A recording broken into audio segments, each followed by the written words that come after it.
I mean, you can see I'm an honest person. So for me, Oh, I want all the honesty. when I walked into their office space, if you know Google has nice like office space. It has really, really nice office spaces. Yeah. Hmm. So when I walked into the working environment, I was like, hey, so there is such there's a job that can land you in a space like Oh, this. wow. People want transition into tech, and they're like, oh, hey, I'm here. I hear there's big money in it, and that's all that I'm here for. So the big money is what I'm looking out for. They'll be doing almost anything and everything so that they can get the money. Sometimes even to the point of plagiarism, like plagiarizing people's other things. They will go and copy things just so they can do whatever tax that it is so that they can get the money. If you do that, eventually you'll be exposed. You'll be exposed. How are you able to still pursue your career despite all of these naysayers? Right from my primary education, you tell me this thing is hard. That is what I want to do. I love So it. I don't know. You tell me that math is hard. Like you tell me that math is hard. That is what I want to do. Like really, my father also had a huge part to play because my father really encouraged me to come out like that. So he encouraged me this learning path. You can do it. My girl can do it. Today is the last of my 5-part career series, but nonetheless, it's a great one. Hi, my name is Miriam. In this career series, I sit down with Ghanaian professionals in various fields to discuss the realities of being a professional in Ghana, but to also confirm or burst some of the myths surrounding their professions. So as you've seen in the title of the video, today we are going into tech. My guest's name is Theodora Gyambrah. She studied biomedical engineering at KNUST in Ghana, but then she progressed into a software engineer. She's also a mentor and instructor for so many developers and learners in tech. Well, enjoy the interview and see you at the end. Hello, Theodora. How are you doing? Welcome Hi, to my chat. Marianne. Miriam. Hi, Miriam. Thank you Hi. for having Welcome. me here. Welcome to my channel, Theodora. I'm so happy because I really wanted you to be here. I think it's good for people to introduce you, but I think it's even better when you use your own words to introduce yourself. So even beside the career side of things, because we're going to speak about the career, how would you introduce yourself as Theodora to people who are watching you? You introduce yourself a lot of times, but anytime you are asked to introduce yourself, it's not easy. So hard. It's so hard. I know. I'm It's, sorry. it's not easy. Okay, I'll make an attempt. So my name is Okay. Theodora Gyambrah. I'm based here in Ghana. I'm a software engineer with an experience over 4 years experience. Um, Personally, I love sports, or I love volleyball to be precise, but I don't do any sports. I don't have the bones in me to do sports. I also love singing as a person, but I only do my performance in my private space. So I I perform to Okay. myself. Another interesting fact about me is I'm married to a very handsome, very Oh, kind person. So oh, that's nice. yeah, that's that too about me. Yeah. Yeah. And how long Let's have you give been it. married? Has it been long? Are you like a young married? Yes, I'm a very young married woman, just a little over a year. Okay. Oh, nice, nice. To be honest, I love the fact that you introduced your hobbies before starting with the marriage, that kind of thing. Because sometimes people can start with the marriage straight away. But the fact that you spoke about your hobbies and then you just dropped the whole I'm married side of things, I love it. That's nice. So is Thank you. I guess it's my turn to introduce you a little bit. I will speak a bit more about the career because this is the career series, of course. So, from what I've read and what I've known, you are a software and data engineer, which sounds so cool. But you're also a web developer instructor at MEST Africa, and that is the Meltwater Entrepreneurial School of Technology. If you are in tech and you don't know about that center and that training program, you're probably living under a rock. But I had the excuse because I'm not into tech. So I didn't know about it before preparing for this, but it's very reputable and it's huge. And you're an instructor at that program, at that center. So before we even get into other things, I just want to know, how did that come about? For MEST, to be specific, it met me. It wasn't something that I was looking out for to, like, I wasn't looking out for that opportunity. I was just mainly focused on the development side of software engineer, just development, not necessarily wanting to also instruct in that field. But the opportunity came up. I thought about it. It was a good opportunity. I thought that it was a way for me to practice my use that as an opportunity to help my public speaking skills and also help solidify my knowledge. So I went in for that opportunity and it has been good so far. Yeah, Also, for a person, like, another reason why I went in for that opportunity was because for me, I love public speaking. I love expressing myself out there. I love what we call developer relations. So it's like a part of tech or a part of software engineer that has to do with more of talking about products, speaking on behalf of company and all that. It was a career path that I wanted to really pursue. So when the opportunity came, I was like, well, I might as well as use this to practice talking every day, talking about tech every day, explaining technical concepts to people like that. It's a bit like coincidence, and you thought, why not? And I think you told me that you also were a student there briefly. Yes, so I was a student there, and I got the opportunity to be an instructor after my training. As I was looking through your profile, I saw that people have a lot of good things to say about you. I went on your LinkedIn and did a bit of research. So like people have a lot of good things to say about you, like the people that you've mentored, because, I asked you earlier if it's okay for me to say that you mentor these students, and you say yes, because there's a huge part of it that is mentoring. You told me also that when we spoke a little bit to prepare for this year, because I spoke to her on the phone and tried to get some facts right, you said that, is that relationship between the teacher at MEST and the student is very different to the traditional university and stuff. Tell me a bit more about that. I think so. For us, we try as much as possible to create an environment where our learners feel very much at home, feel very much welcome, because we just want to create that learning environment. And you realize that if people are comfortable, if people feel heard, if people feel that they matter, that is when you're able to bring out the best in them. So speak to me about Soronko Academy. So for those who don't know, I also did a bit of research on Soronko Academy. For those who don't know what it is, it says that it's one of Ghana's leading technology and digital skills centers in Ghana, and it named you something, but I want you to use your own words to speak about that because it's wow. Soronko, I think is a yearly thing that they do. Yeah. So I was named as Ghana's female tech trailblazer, one of Ghana's female tech trailblazers 2025. So yeah, I mean, how does it feel to be recognized within your industry? I'm not gonna lie, when I'm looking from the outside, I watch a lot of award ceremonies, and when I see them crying, and so I'm so happy because we are so used to seeing it, we might think it's not a big deal, but honestly, being recognized within your industry must feel really great. How does it actually feel? To know that people are watching me. Oh yeah, it does feel great. It really feel great. And the surprising thing about it is you would do things thinking that people are not watching.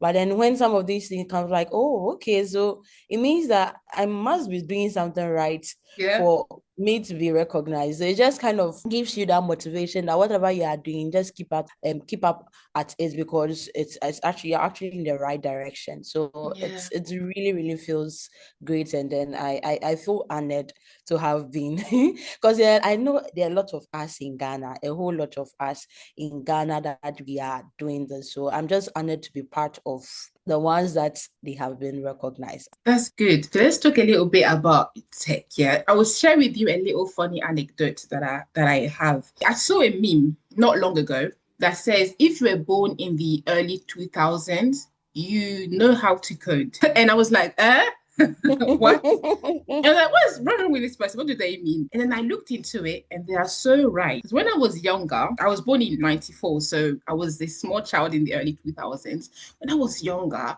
I used to have a blog. It's not these nowadays, these blogs where they do everything for you. Yeah, it's blog where in order to change the font, you had to write things and you have to use JavaScript. And in order to change the text, you had to go through a whole process. But for me, that was the natural thing to do because that's all we had. And that was actually coding when I think about it. So I saw that quote and it was very interesting. So tell me a little bit about you when you think about your childhood. What led you to, I guess, pursue engineering? Were you always interested in solving things? And did you have a blog like me? Like Oh, how did you become interested in, I guess, engineering and you thinking, you know what, I want to get into it? well, to start it off, I didn't have a blog like you. I wasn't as privileged like that to have a Hey, PC or to have a no, computer grade. I didn't have, I think aside the ICT that I did in school, I think for the greater part of my childhood, right from I think up until 11, 12 years.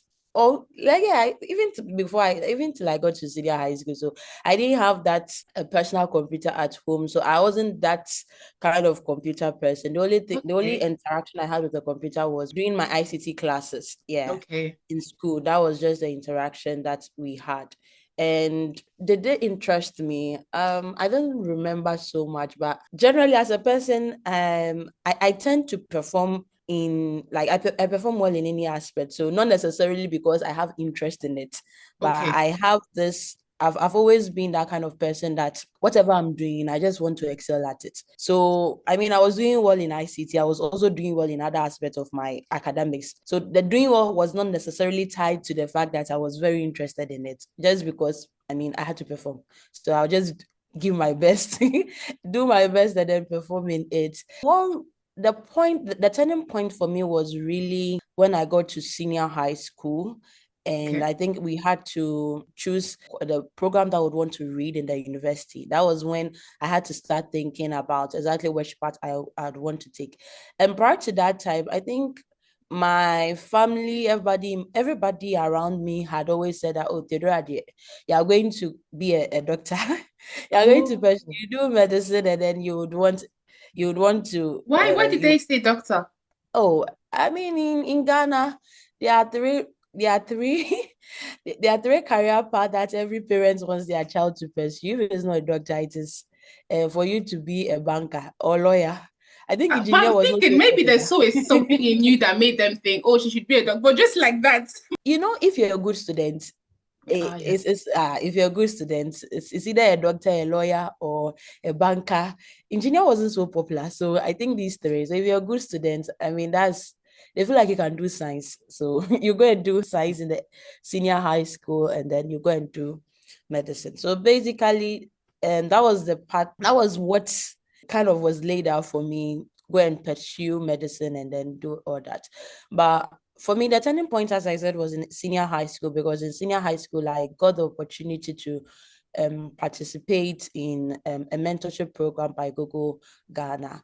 And when I went there, it stirred in me the desire to want something more other than the medicine that's had been said. That was like the turning point for me. It opened my eye to the fact that there are more possibilities out there, and medicine is not the only path to success in quotes that there is, but then there are other equally fulfilling paths that you can pursue. So that was what got me thinking and got me curious and got me like researching to see the other aspect, the other part there. And then I did discover a lot of different pathways out there that are also very interesting.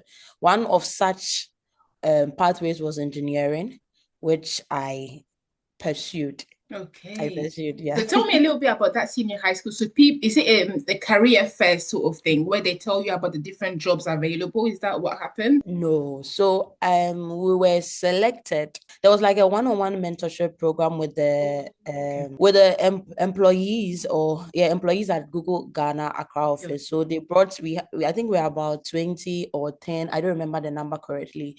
And then we had the employees that were supposed to mentor us and then Okay. just let us in into their daily activities. So they were not telling us about the career pathways, but just what they are doing, so we can see what they are doing, and seeing it, realize that, oh wow, there are more things out there. Because I guess maybe before then you were like, oh, let me just do what my parents think, and then you found out, oh, there's actually something else. That I'm thinking, is it the aspect of problem solving that attracted you?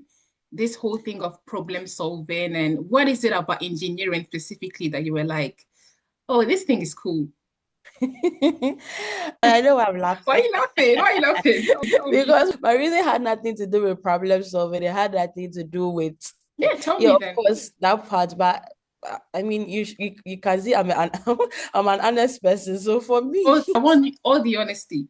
Yeah, what motivated me really was the working environment.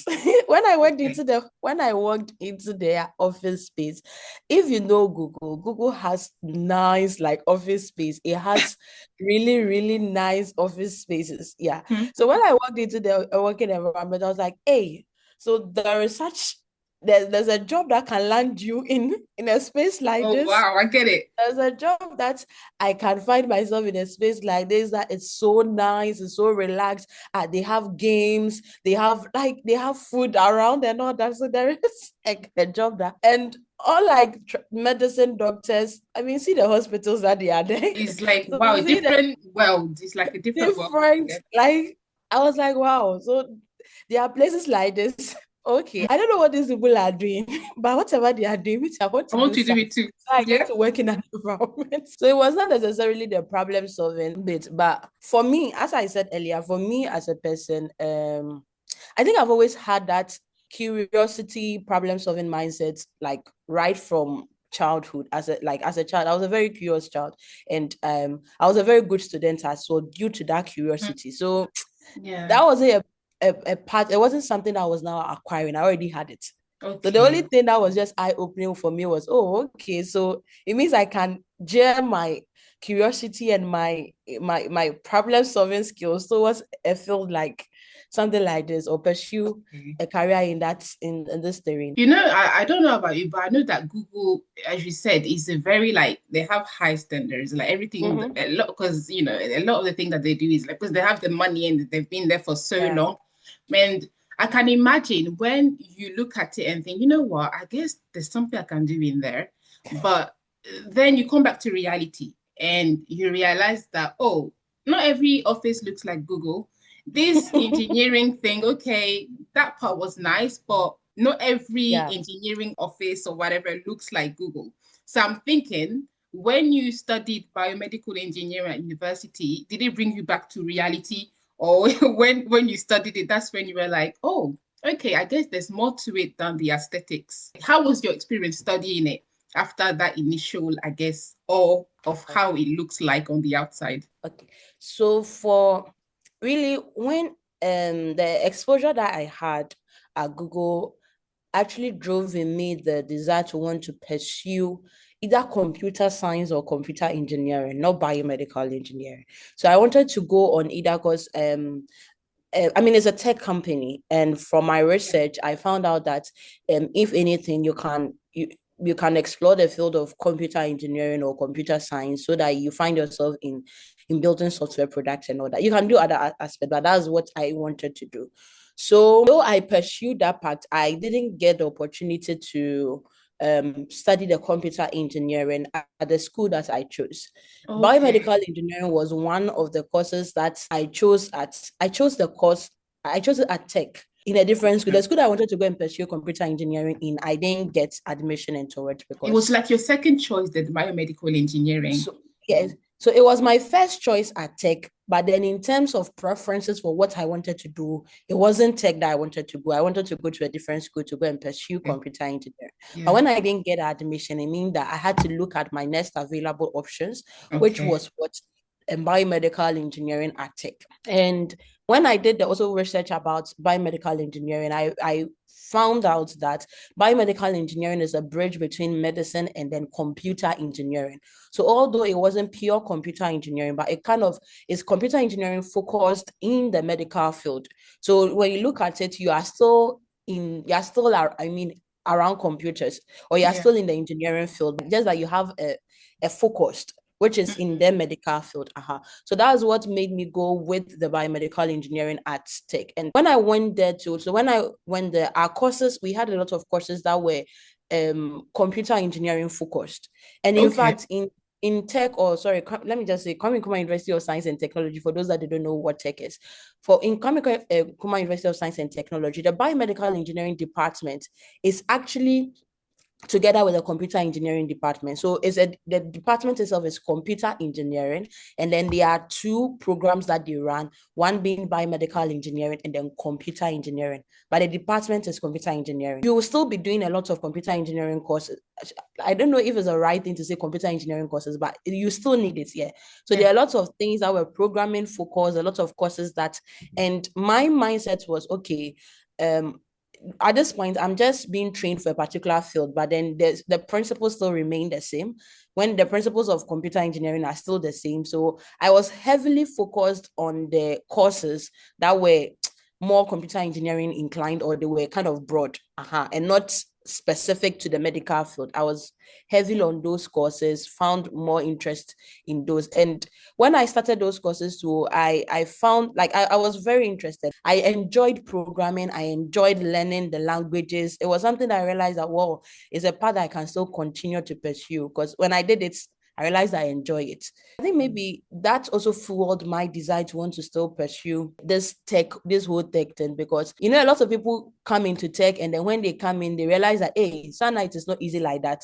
And then they give up. But for me, I realized that, you like it. my course that I'm doing, they are very interesting. These things, wow, like I was interested in what I was doing. So it still fueled my passion to want to pursue. How was your experience at then studying that course, biomedical engineering? Because even though there's a lot of this computer science aspect is there, it's still there's still the medical still aspect of it. I looked into it a little bit, and I was amazed by the work of biomedical engineers, because when you think about healthcare, innovation and all of that, the first thing that comes to mind are the people that you see. Anyway, for me, I think about the doctors, I think about the pharmacists, the nurses, the ones that are very obvious to us.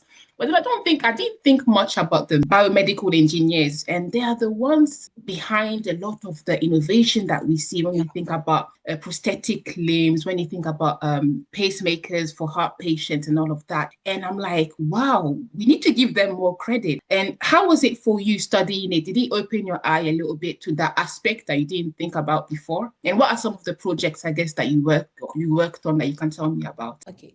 So studying the program or reading the program, I personally think that biomedical engineering is a very interesting, very impactful field due to the impact that results as and the innovations that come up from such a field. So I personally do think it's a very impactful field. It was nice.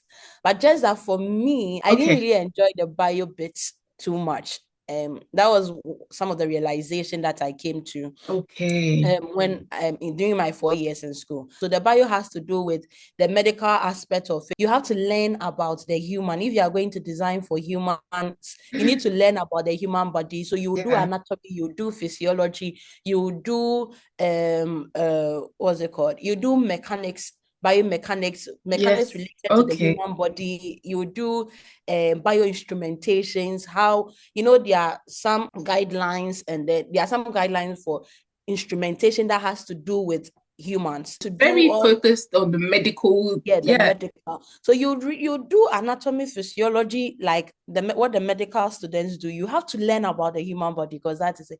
And for me, that part was it was a part that I didn't really enjoy, and it made me do a self-reflection and realize that if I had found myself doing medicine, I don't know what I would have done, because even just a taste of it, I didn't really enjoy it. And throughout my education in senior high school, the thing I realized about me was the fact that I didn't like too much subjects that are reading focused. I did science in senior high school, but I didn't enjoy biology. But then I loved math. I loved physics. I loved chemistry. But for the biology part, though, I would excel in it, because I mean, that's how I am. I would do well, but just that I didn't enjoy what I was doing. So similarly, the bio courses that I had to do in the university, of course, I did my best to excel in them, but then I realized that I had to put in more effort and I struggled more because I Right. didn't like that whole reading, now trying to remember everything about the human body and all that. So for me, that was the personal struggle. But at the end of the day, we still performed and then we got a first class. But You did. You got a first class. Wow. yeah, we did. Because that is me. I mean, Yeah, that's I always say amazing. that there are no excuses. Whatever I find myself in, whether I enjoy it, I don't enjoy it. There are no excuses. Only me know the struggles that I'm going through. But then I'll put in my best and then show up and perform. But just Yeah. that really, I know that I'm not really enjoying what I am doing. So Yeah. that was what led me to want to expand my focus area. And then I moved more into software engineering and not Yeah. necessarily limit like tie myself to biomedical engineering. Yeah. So that was what informed the transition because I Yeah. realized that I wanted to increase the scope of impact. I want to build apps, I want to build instruments, I Yeah. want to build application that can be used in finance. I want to do things that can be used in education. I want to in agriculture. Like I Yeah. just want to have that freedom to express myself in various fields, not just limited to medicine or the Yeah. medical field. I Yeah. mean, I guess university is also a way for you to discover about yourself. But me, I'm a bit of a, when I have a goal, I really want to go till the end and see it happen. And I can imagine you as a student who was like, oh, I'm going to do biomedical tech. Maybe I would enjoy it. And you finding out that you don't enjoy it. I guess internally, you said you had to do self-reflection. It must kind of move your balance a little bit. Like, I don't know how you felt on the inside doing this course that you half enjoyed. How was it like psychologically? So as I said, when the biomedical engineering wasn't my first course, I didn't go and do it thinking that maybe I would enjoy it. Right Yeah. before I started the course, I knew this is not what I wanted to do. But then I also knew that there was a path to an end.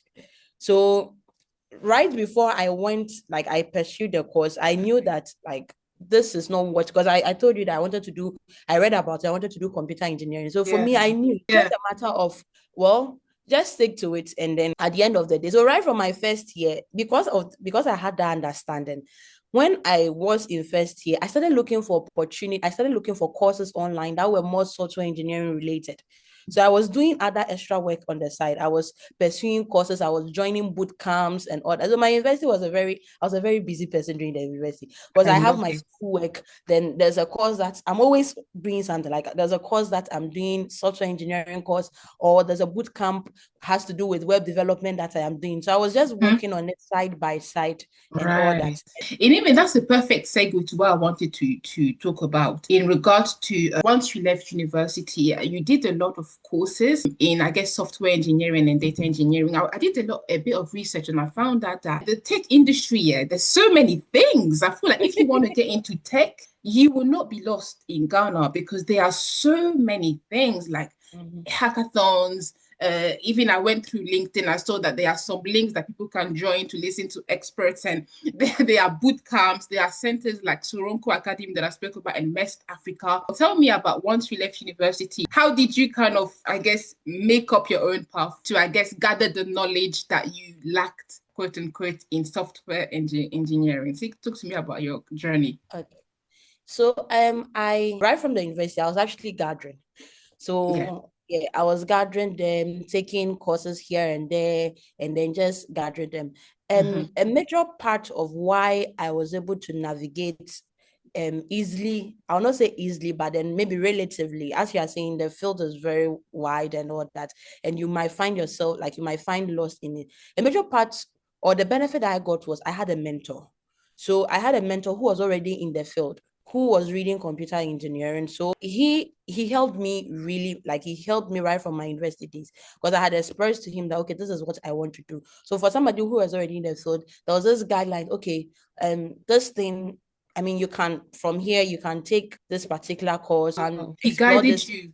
Yeah, he guided me through. So that was the benefit that I had, and it really helped me gather the knowledge lapses very, very fast. Like because of that mentorship, somebody who has already gone ahead of me and then has already has the experience. So he was able to guide me that okay, you know what, do that, okay, learn this and learn that and all that helped me. So mentorship, because of how the field is, if you get the privilege of having a mentor, it's very, very helpful. But not to say that if there's also no mentor, you are left behind. No, there are a lot of roadmaps. Even if you don't have that mentorship, you can also use such platforms to help guide your learning. Otherwise, you'd learn everything, Sam, and at the end of the day, you realize that you are still not growing in that kind of pace that you would want to. Yeah, I don't know if it's a good or bad thing. For me, I think there are positives to the amount of boot camps and all of that, and courses that are out there. For me, there's a positive side to it, but there's also,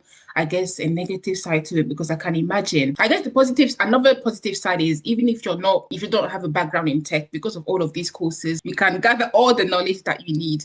But then the negative side of it is, after leaving university, you also need to invest in these courses to keep up with all of these other people. Do you think it's a positive or negative side, all of these boot camps and all of these courses and all of that? When you say invest, are you talking about the monetary aspect? The monetary aspect and the time. So if it's the monetary aspect, there are a lot of free courses that, like, the tech field is so generous with content, like generous. Yeah. Unlike maybe other fields that the knowledge, it's if you can only acquire them in a traditional classroom environment, so which means that you'd have to go through some schooling, which means you'd have to pay some tuition before you acquire them. The tech field is very, very generous. So even without paying, you can build yourself with so much knowledge without necessarily spending a dime. Amazing. Because YouTube has a lot of courses, Udemy, so they also have paid content, but then the free content in itself is generous enough. So for that part of the investment, you don't necessarily, like, you are not worried. In terms of the time that you have to invest, how was it for you? It seemed for you that you enjoy learning, so for you it wasn't a negative thing, right? Having to no. As a person, I'm very curious, and I really do enjoy learning. I love reading, I love exploring things, and also it wasn't a big deal for me. I saw it as I had a goal to achieve. You get it? There was a goal that I've set. So it's just a matter of me, like, I'm just investing into that goal. I mean, if I didn't have it in mind that I wanted to expand my reach into software engineering and still stick to the biomedical engineering, even that one, you still learn, because after university, you still have to learn. So you still have to learn in order to be updated with the recent trends in your field. So learning is actually part of us. If you do that, you'll be outdated. So learning is part of us. Just that this kind of learning, maybe if you are transitioning, you are just learning something different. I mean, no, definitely. Yeah. I agree with that. In order to, I guess, improve, you need to be willing to learn. And there's even a quote that says, you're always a student in this life. And so after you left university, you did all of these amazing courses. And in regards to jobs, tell me, what was your first job, and then your second job, and then your third job after university? Talk to me a little bit. Okay, so for me, even before I left the university, I actually had the opportunity to intern at a software engineering company. So, and they understood it because of that kind of curiosity that I had. So I was working with a tech company here in Ghana as an intern. That was when I was in third year. So I was working as an intern, and then in fourth year too, I did a bit, like, I was still working there. When I finished my education, like my tertiary education, I just got up. In Ghana, you're supposed to do NSS. So you're supposed to do a national service. Because I was already in that atmosphere, they brought me on as an NSS personnel to still work with them. So it was smooth for me because I was already in that environment. I was able to still work there. And I also got that opportunity because of my mentor. He was working there at that point, and then he gave me the opportunity to to bring. So you see how mentorship helped me in that areas, because if I didn't have that kind of mentorship, at the end of the day, if I finished school, I did biomedical engineering, I'm now looking for a job in software engineering or something like that. Without my program of study will not necessarily help me, because they'll feel like, oh, you are doing biomedical engineering and now you're coming to now apply for a job. But because I had that mentorship, I leveraged on his network to get a role, and then they saw I could prove myself. They saw what I could do. So my background was wasn't a worry at all because I was able to prove my skills. So I worked there. I finished my NSS. When I finished my NSS, I also got an opportunity to work. I think so this is what when during my NSS, I did the program that I did at MIST. Says I enrolled in a program at MIST, like as a student, and I also worked with a company outside the country. Were you Yeah. still in Ghana while working in Yeah, there? I was still in Okay. Ghana. So I worked remotely with a company outside the country. I also worked with another company. I think that was for about 3 months. They were all tech companies. They were all software. Yeah. And I think in that same period was when Mest reached out to me, like my second company. That was when Mest reached out to me that, oh, they're about to start this, and they've gotten this partnership. They're about to groom some learners and all that. Will I be willing to come off? And the reason why they reached out to me was because during my Web3 training, I did well. I performed. Okay. So like I really performed. So they were quite impressed with what I put up during the training. So they were like, oh, this is what would you be willing to come on board as an instructor and all that? And I was like, well, I mean, it's an opportunity for me to practice. In those previous jobs that you mentioned, you were a software and data engineer for those things. Do you think a software engineer, not a data engineer? The data engineers who are like the behind the scenes of that whole data ecosystem. They are not normally spoken about. You hear data analysts a lot, you hear data scientists a lot, but you hardly hear anybody talking about data engineers. But then they make it possible.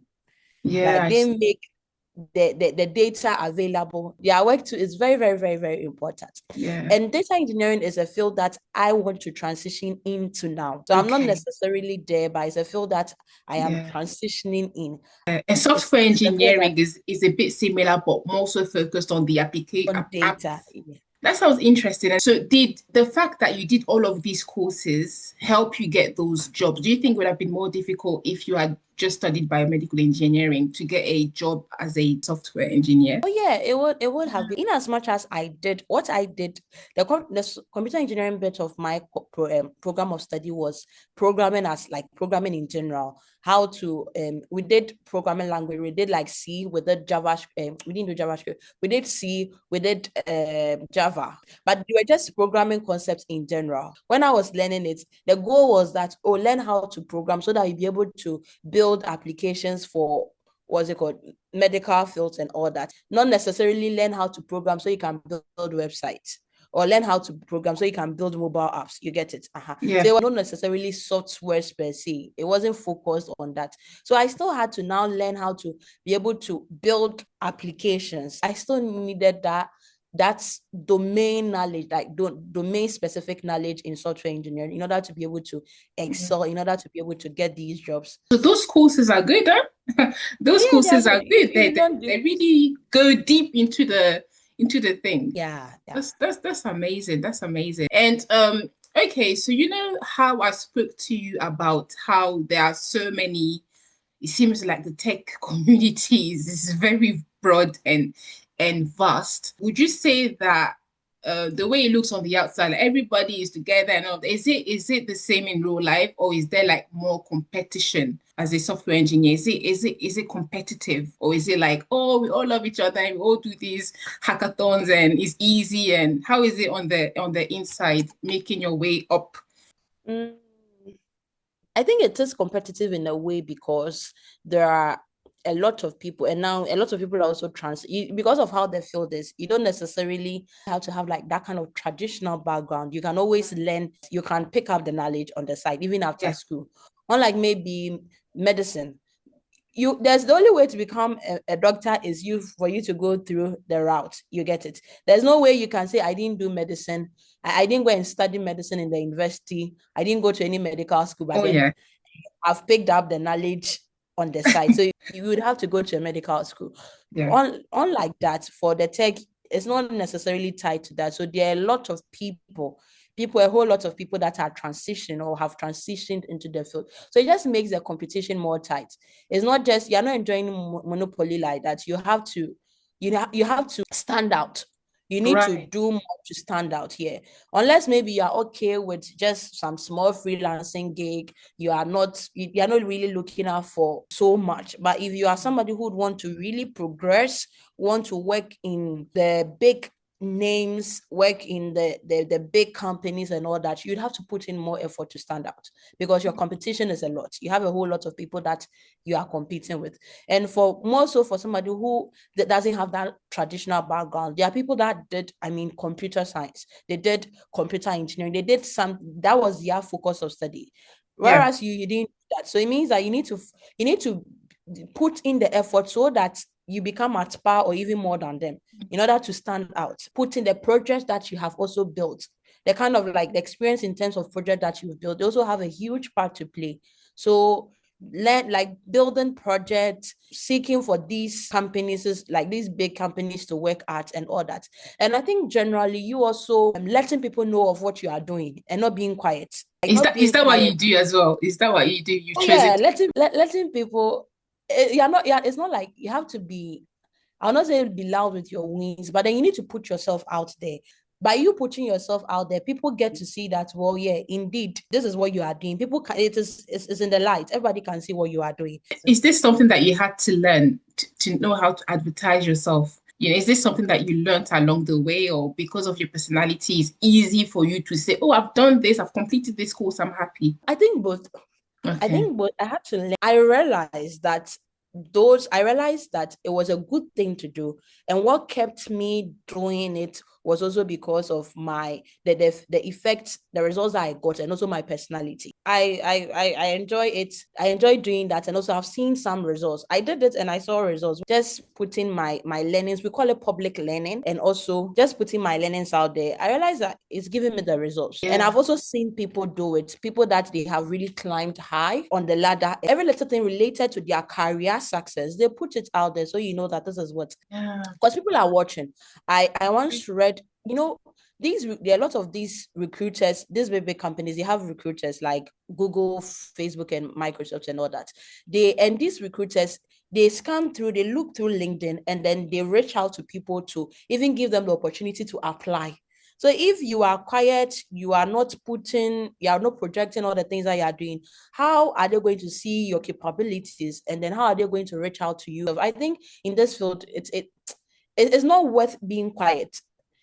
Probably maybe in another field, it may work off because of course the demand is not too high and all that. But for this field, no, you are doing yourself a great disservice if you are not, I'll not say advertise yourself entirely, but then put your wings out there, even your failure is very, very important. Like, let people see what you are doing. No, I agree. You said that you don't know about other fields, but no, in other fields, it's the same thing. I think we live in an era where you have to put yourself out there. If you wait for people to promote you or to whatever before you move, you wait a long time. Promote yourself, whatever you've done, even though it can be difficult, especially when you don't have the personality to do that. But you have to show people that that's what you're doing. And that's even how I found you to do this interview, because I was like, oh, she put herself out there. Although so even this interview, there are a whole lot of people software engineers on LinkedIn. But then why did you reach out to me? It's because you saw I put out that personality. So you saw that, oh, this person is somebody who would likely want to do an interview because exactly. I'm just showing all the things that I'm doing. So exactly. So in this career series, I introduced this series and say that we try to debunk some of the myths concerning some of the professions. And so I can't have you here without talking about some of the myths surrounding tech. And of course, tell me if it's accurate or if we should abolish these kind of things. And one of them is, I think this is kind of has been spread by the media. And I don't know, maybe the books I don't know where it comes from, but this idea that in order to do tech, you need to be fantastic at math, then you need to have a very high IQ. If you're not good at maths, if you're not great at maths, and if your IQ is not above 180, you can't do tech. What would you say about this assumption? Okay, so tech, if our reference is tech is a very, very broad field. And in tech, there are coding and non-coding career pathways, like a whole lot of them. Project management is tech, digital marketing and all those things, they are all tech, and they are not necessarily coding pathways. So tech is very broad. So to answer your question, no, you don't have to be a genius, like you don't have to be a math genius in order to be able to excel, because as in tech in general, there are a whole lot of pathways that you can explore. And there are also some pathways that, of course, I mean, if you are going to be an AI engineer, you are going to build AI models, you need math. You get it. You need a good understanding of math, because these models are mathematically, like, they are more mathematical inclined. So you would have to, of course, have that understanding. I'll not say you have to be a genius. You can learn. You just have that open mind that, okay, this is what I'm in for. This is the field that I'm in, and this is how I would be thinking. Yeah. So as a software engineer, for example, do you need to be like really, really, really, really good at maths to do this, or you can just learn? No. So for software engineering, no, you don't have to be really, really good at mathematics. I think software engineering is a way of thinking. Like, you need to start thinking like in the programming way.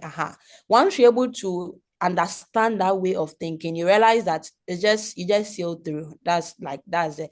Because if you are very new to the field and we are teaching you a programming language, that is where maybe your problems would be at. Like, I've never thought about things this way. I've never seen things this way. So it's like all of a sudden I'm supposed to understand why this line of code just letters, and you're telling me that these letters together will do something. You get it? So, like, that's where the confusion comes in. But then the moment you are able to just grasp it, or that this is maybe a way of thinking, and then see it, you just sail through, basically. And so no, you don't have to be a mad genius. Yeah. Yes, yes. I knew the answer, but I'm asking for viewers out there because and plus, I was a content strategist in my last job, and I started that job not doing coding, whatever. I ended up coding and bringing out data. I was like, oh wow, okay, so I guess I can do this thing. So I think a lot of people have this image of tech and software engineering, and I think even just growing up, there's a meme of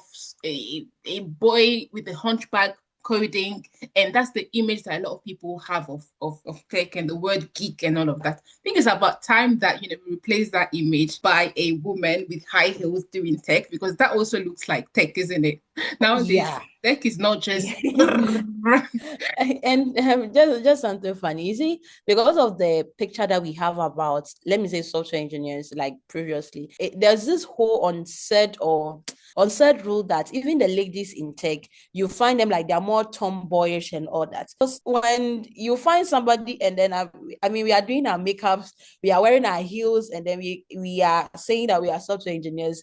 Sometimes still people feel like they are just talking. They don't have the skills to back it. Because of that picture, they just want to see you like as a tomboy. Okay, this and that and that and that, and that has been the image that has been painted for a while now. But now a lot of people I mean, we are proving that it has nothing to do with that. You can still be that feminine person, and be working in the tech field or in software engineering. You can be that feminine person. You don't have to be a tomboy in quote to be able you don't to. have to let go of your femininity Yeah, you don't have to let and go of your femininity. You can still be who you are. And we have a lot of women ahead of us who have proved to us that, yeah. this is it. Little by little, the mindset or that perspective is changing. And we'll definitely dive into that a bit more later. But I was so curious about salary, for example, for someone who is watching and maybe is interested or just wants to know a bit more. What's the best way to earn a living as a data engineer or software engineer? Is it to work freelance? Is it to work for other people when you've just gotten into the industry? What would you say? So, for me, I have this understanding or this mindset that for somebody who has just gone into, like, who has just maybe transitioned into, like, say, tech in general, or into the software, specifically the software engineering space, I feel the living shouldn't be your motivation. Like, of course, there are good salaries in here, but then I feel like, especially if you're just a beginner, it shouldn't be your motivation. Approach it in terms of delay gratification. The experience in the later days is what is going to give you the best salaries and all that. Because if you just transition in, you don't have so much experience, you don't have so much skills, and then your focus is, okay, I'm just looking for the job that will pay me the most and all that, you may miss out. Like, that shouldn't be what should be your drive. You should rather look for opportunities that can help. And the reason why you should make that the experience your focus is that at the end of the day, these experiences is what is going to give you, these are the experiences that are going to open up the opportunities for you to land the roles that will give you those big monies that you are looking for. And if you understand times and seasons, you know that, okay, this is my season of learning. And in seasons of learning, you prioritize opportunities that would help you gain all mastery over the skills and gain mastery over the knowledge. Once that is done, you're able to get that big role in quotes. I feel that a lot of people make this mistake that people won't transition into tech and they're like, oh, hey, I'm here. I hear there's big money in it. And that's all that I'm here for. So the big money is what I'm looking out for.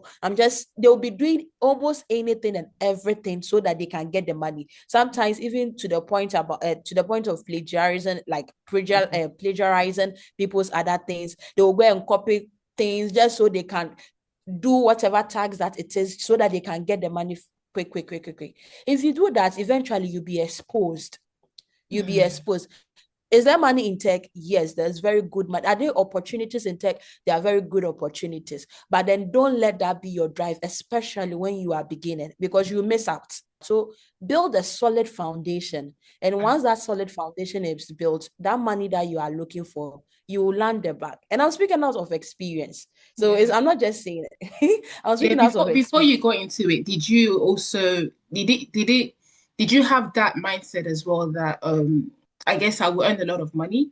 Okay, I wasn't necessarily thinking about the money. I was thinking about me. I understand that whatever I find myself in, our excel. So like whatever I find myself, I love it. It wasn't necessarily about money per se. But when I started, my focus was building a solid foundation. I saw my knowledge lapses. I saw where I was coming from. And I wanted to build myself so much that there will be no room for doubt. I've never been in a rush for a role to, or even pursue a freelancing thing just because of money. No. Anything I'm considering or any opportunity comes my way, I look at what I can get from it, because I understand that where I want to get to, I need the skills, I need some knowledge. And that point, when I get there, the money, it will come. Like it has already started coming, but it will even flow more at that point. You started with the right motivation. Anytime I get this opportunity, anytime I get opportunity to speak to maybe beginners or even people like that, I tell my learners, that's the same thing I tell them. Like, hey, you are finishing this bootcamp. Don't let money be your drive. Don't let money be your motivation. Focus on building the skills. And to come back to your question, like to the point that you raised about whether you should go on the freelancing path or on the full-time. Because for this question, I'm thinking of those who actually have the right motivation, but they just don't know which path to go, because they still need to make a living. Yes, they still do need to. Should you go on a freelancing path? I think both pathways have their pros and cons. Let's say as a beginner, somebody who has just transitioned in, when you go on the freelancing path, it means that you are working autonomously and you basically own your work. Like everything is, you're just working autonomously. Whereas maybe in a full-time path, you may find yourself in a company, you have other people that you are working with. So as a beginner, autonomously mean in that field, though, you get the benefits of that kind of independence and all that, but then you also lose out on the opportunity to learn from others. That's true. I never thought about it. That's true. Yeah, you lose out on the opportunity to learn from others. Whereas when you find yourself maybe in a full-time environment in a company setting, you would have people correcting you way earlier on that, oh, don't go this path. Okay, this way, this is how you can go about it and all that. So it depends on your goals and it depends on what you want to do, but each path has its benefits. Yeah, I guess I think it's smart to wait to gather a bit more experience before going to freelance. I guess there are some people who are I guess they know it from the beginning, and so they're just going to start in their own business. And you know how we touched on salary briefly, another assumptions is that, you can earn a lot of money if you work as a software engineer or data engineer. You spoke about the fact that yes, but it shouldn't be the reason why you are getting into tech. But can you actually make a living and live well as a software and data engineer when you have experience? Like, at least I can earn at least 50, 60K a month and I'm okay. For Ghana too, a lot of companies they pay based off your experience. Of course, there's money in Ghana, but then your experience would attract that kind of money, like the high or the money that you'll be okay. Like very, very okay. Yeah. I think generally the Ghanaian tech companies now are trying. They're trying to pay well. Yeah, they are trying to pay well. Yeah, they are trying, but there's still more room for improvement, right? The way they can do better, but then they are trying. Yeah. If you But work, it sorry, but go it on. heavily depends on your experience. Heavily depends on your Mm. experience. Yeah. So let's say you have 5 years experience and you're a data engineer, you work for a company. Can you expect at least 60K a month, or is that too much? You need to go to the US to expect that money. That's outrageous. So 60K a month, I try to that's be positive. outrageous. That's outrageous. Uh, with okay, so data engineering too is not really a ripe field in Ghana here, but software engineering in Ghana, 60,000 Ghana cedis a month. Hey, At please, least it depends on your 30,000, company. or maybe it's too much too. No, Yeah. no. Oh yeah, yeah. I know companies that do. I've heard of a Okay. company that actually pays that amount. So let me That not say no, but then it depends. on your It depends experience. on your experience. Yeah. Do you have other assumption? Are there other assumption you think within tech that I guess you want to confirm or debunk? Like this is your opportunity.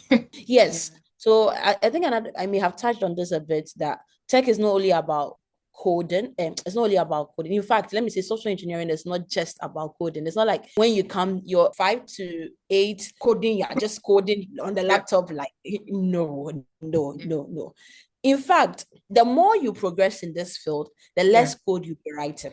That is because the progression now becomes more of strategic thinking, coming Mhm. up with the tools, the stack that your team should use. And then you interpret those like product requirements or customer requirements into the actual thing. So the more you progress, you'll be doing more of thinking work, leadership Yeah. work, and all that. And then you break it down into chunks for the junior developers to develop. So leadership skills very, very, very important because now you are managing a team of people and you are not necessarily the one that has to do the coding. Yeah, there's a lot more to tech than I guess people think Coding. about. Is much Yeah, more deep, and there's a lot more work that goes into it than just being in front of a computer yes, and there's coding. more. Another thing that I wanted to bring on, of course, I mean, I can't have you here without talking about the being a woman in tech and the gender gap, because it's a global issue within the industry that there are fewer women than men, but not for the reasons that we think, oh, they don't like, there's deeper reasons why there is underrepresentation, and it doesn't just show in the numbers, but it also shows in the pockets.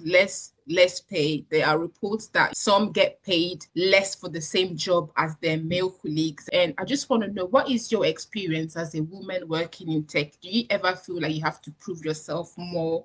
For the companies I've had the opportunity to work in, I wouldn't say I've had to prove myself because I've like by God's grace, I've had very good working, like I've worked with good colleagues and all that, people who value women and who have respect for women. Yeah. However, on the outside, let's say maybe on LinkedIn and all that, I made mention that people generally think that, let's say if you're a woman in tech and then you are out there like I am, people feel like, okay, it's just about, you're just making noise, you're just talking. There's this in-house joke that tech six, like a Oh, Texas wow. that's What it. does that mean? Yeah, it's like Texas, more like all that you're doing is just talking and all that about tech, but not necessarily having the skills. Wow. So yes, so they feel like you just talk about it, you don't have the skills. So What is that? Who I've is saying that? Who are these voices? Are there more men that say that, or is there the other women that think that, other women in tech?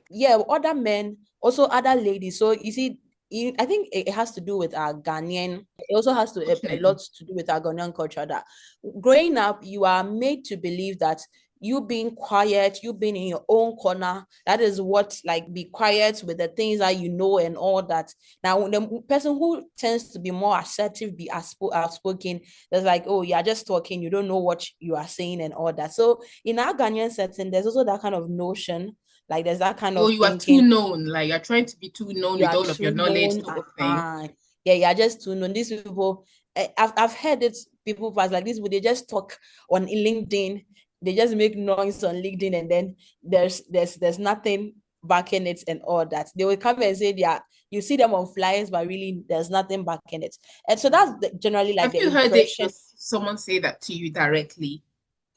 To me, no. But one of my friends, I'll just use an example of a friend of mine who has been sharing her learnings on there. And then one guy came to post under her post that, okay, she's always doing something. Like what exactly? Like it was a comment that it wasn't nice at all. That you're always posting these and all that. Like exactly what are you doing? Like what are you doing? Kind of in a very harsh tone.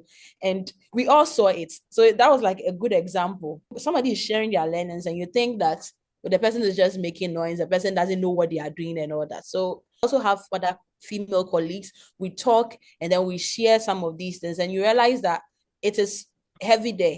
You find yourself in a company, and then it's like you have to prove yourself to be heard. You need to prove yourself that, hey, you need to show that you know what you are talking about. So it's to say that it is not there, that is like, it's very wrong. But then I think that's why some of us too, we are out there just to show to the other ladies that they may find themselves in whatever setting, that you know what, you can do this thing. It's not, you don't have to be quiet and all that. Like you can do this thing. We are picking up the skills, we are gathering up the skills. These are the projects that we've applied the skills to. We've built these things. So it's not necessarily that we are talking but about it. We know what we are doing.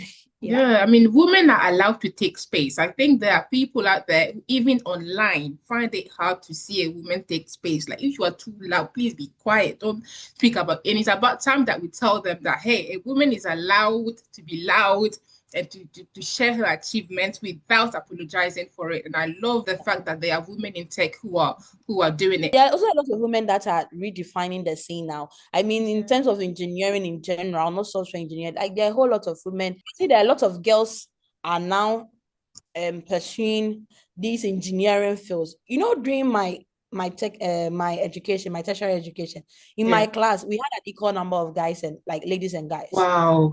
So the more people that also come out, like if more computer engineering female leaders also come out, like you get people seeing that, oh, these people are doing, this woman has done it, and then it would push the girls to also want to pursue such fields and all that. Yeah, and even you, growing up in Ghana, how are you able to still, even though you said the culture doesn't make it easy and all of that, and sexism, let's just be clear, it's culture, but it's also sexism because there are Ghanaians out there who don't think like that. So it's fully rooted in sexism. How are you able to still pursue your career despite all of these naysayers? Right from my primary education, you tell me this thing is hard, that is what I want to do. So I don't know.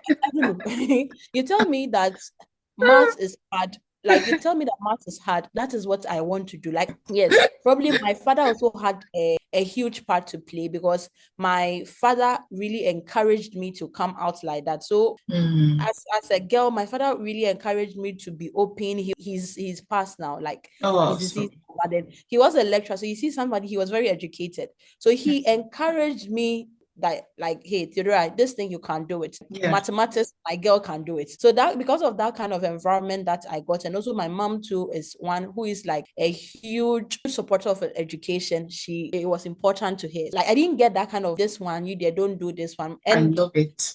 Yeah, and the thing too is, it's not like my mom is that highly educated, though, but then she loves education. My mom is like, my mom just went to vocational, so she's a trader.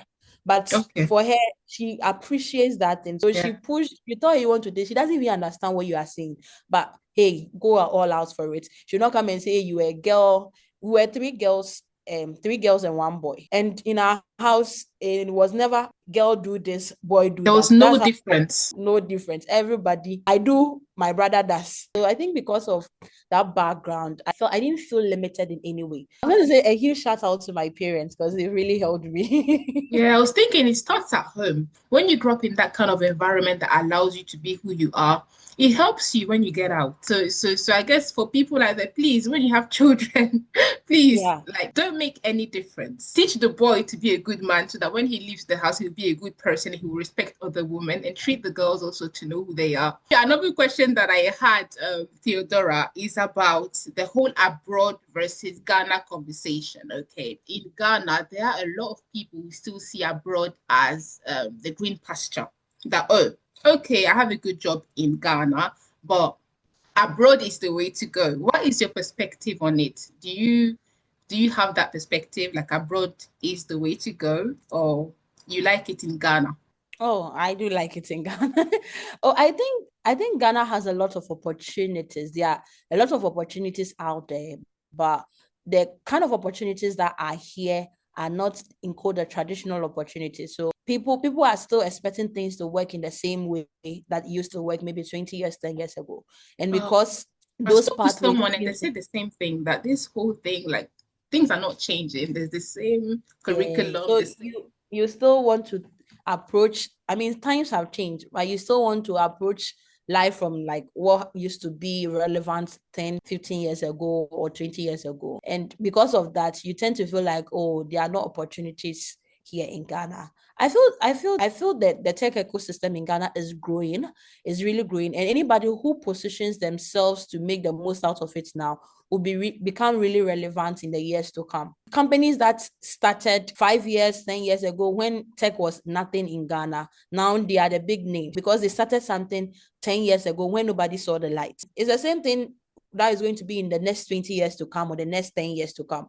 If you don't make the most out of the opportunities that are now and even create the path that you in code, you think the opportunities that you think that they're outside there, you don't replicate them here. You go outside, you go and achieve or whatever you can, but 20 years back, you come to Ghana and you realize that people have done huge things, they've made names for themselves and they are like doing wonderful stuff. And not to say that they're also not good, not to go outside. I have it, me, I would want to also go and learn, but I want to go for a purpose, not because I'm running away from my country. No, I'm going there to learn, gather the knowledge, gather the skills. But at the end of the day, I still want to come back to Ghana. I don't want to be too far off from Ghana. I still want to come back to Ghana and come and apply those skills because I see that there's a ripe field here. There's a greener pastures here where we are. It's very ripe. And given the right resources and everything, I'll be able to make the most out of it. Because 20 years, trust me, Ghana is going to be like, in terms of tech, Ghana is going to be like at the top there. Like how the Nigeria ecosystem is, the tech ecosystem in Nigeria is so It's huge. buoyant now. It's Wow. huge, very huge. So Ghana too is going to be like that and even more than that. Like this is the point to gain your relevance. This is not the time to run away. Whatever is not working, you want to like break through and then create the way for the pathway for other people to, after us to also go through. Yeah. I love it. I love it. I love it. And another thing that I've noticed here, I don't know if you've noticed it, but I feel like in Ghana, it's great and all, but there's a lack of database in various sectors. So being in the medical sector, the lack of statistics, in even the media, the lack of media archives, and in Ghana, where there's a lot of movies from back in the day and all of that. Do you think that this is something that can be resolved if those kind of companies and I guess filmmakers actually connected with data software engineers? Do you think that it will make it better, or this is something that is completely out of software engineers field? Oh, it's not. People are building. Oh, people are actually these things that you are talking, these issues that you are complaining about. People are building. So, for example, the Netflix example that you see, there's a Ghanaian company that is actually building Ghana's like Netflix in quotes. They are still building. They are not there yet. So it's not like all these issues that we are complaining about, nothing is being done about it. There are startups that are actually addressing. So people are actively building, but just that they are at the startup phase now. So because they're at their startup phase, you are not hearing about them, you are not seeing them. I know about these things because I also look out for it, and I'm in the space.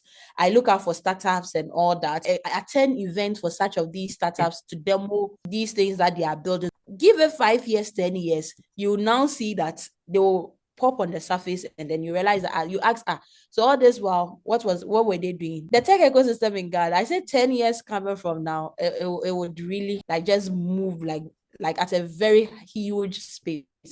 If you ever want to do tech or anything in Ghana, this is the time.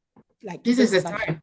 This yeah. is actually the time. To end our conversation, Theodora, I was very happy to speak about tech because it's an industry that I don't really know much of. Do you have that final advice, maybe someone who is watching me and kind of is making their way into the industry, not necessarily tech, but in Yeah. Ghana, is trying to follow their passion field?